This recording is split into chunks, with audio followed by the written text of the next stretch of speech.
ఇప్పుడున్న medical colleges అన్ని కట్టాలంటే ఆర్థికంగా చాలా ఇబ్బందులు వస్తాయి. ఆ క్వాలిటీ కూడా మనం మెయింటైన్ చేయలేకపోవచ్చు. మరి ఇదే వాదన ఎల్లో మీడియా అంతా చేస్తా ఉంది. ఏదో పీపీపీ మోడల్ అంటే ఒక గొప్ప ఇనిషియేటివ్ లాగా చెప్తా ఉన్నారు. మరి ఇంతమంది జర్నలిస్టులు ఉండారండి 2 రాష్ట్రాల్లో. ఒక్క స్టోరీ అసలు పీపీపీ మోడల్కి గవర్నమెంట్ కాలేజెస్కి ఉన్న డిఫరెన్సెస్ ఏంటి అని చెప్పగలిగారా? సరే, ముందు పీపీపీ మోడల్ అంటే ఏంటో చూద్దామండి. ప్రభుత్వం ఒక ప్రైవేట్ పార్ట్నర్కి 99 సంవత్సరాలకి, అంటే ఫస్ట్ 60 సంవత్సరాలు, తర్వాత 39 సంవత్సరాలు ఎక్స్టెన్షన్, 99 సంవత్సరాలకి ఒక ల్యాండ్ లీజ్ ఇస్తుంది.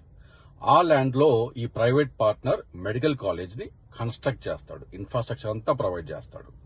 కాకపోతే ఒక 300 బెడ్ల హాస్పిటల్ మటుకు గవర్నమెంటే కట్టియాల. ఈ విధంగా చేస్తే తర్వాత ప్రైవేట్ పార్ట్నర్ దాన్ని ఆపరేట్ మరియు మెయింటైన్ చేస్తాడు.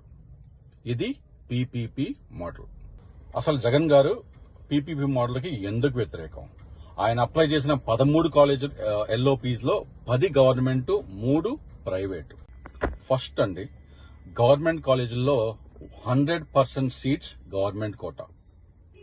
కానీ పీపీపీ కాలేజీల్లో తక్కువ గవర్నమెంట్ కోటా, ఎక్కువ మేనేజ్మెంట్ కోటా.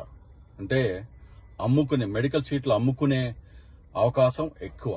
మరి ప్రైవేట్ వాళ్ళు ఊరకనే వచ్చి కాలేజీలు పెట్టరు కదండి. మరి గవర్నమెంట్ కాలేజీల్లో ఫీజు అందరికీ తెలిసిందే, ఫీజు తక్కువ. కానీ పీపీపీ కాలేజీల్లో మేనేజ్మెంట్ కోటా ఎక్కువ గనక దిగువ మధ్యతరగతి చెందిన వాళ్ళు దాన్ని అఫోర్డ్ చేయలేరు. సో మెరిట్ తో కష్టపడి చదువుకొని ర్యాంకు తెచ్చుకొని నీట్ ద్వారా వచ్చే పిల్లలకు అవకాశాలు తగ్గిపోతాయి. ఇంకోటి, గవర్నమెంట్ కాలేజీలో ఉన్న స్టాఫ్, ఫ్యాకల్టీ చాలా క్వాలిఫైడ్ గా, స్టేబుల్ గా ఉంటారు.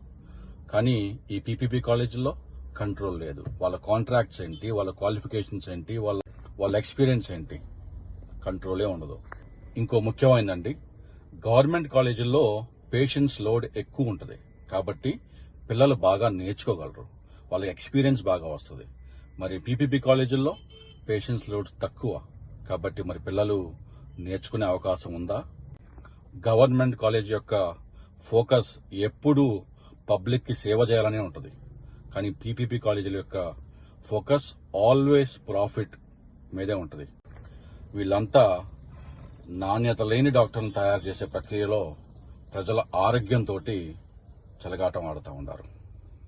బాబు గారు, గవర్నమెంట్ మెడికల్ కాలేజీలు ఈ దేశానికి బ్యాక్ బోన్.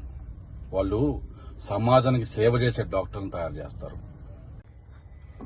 సంపద సృష్టి అంటున్నారు మీరు. ఎవరి సంపద సృష్టిస్తా ఉన్నారు మీరు?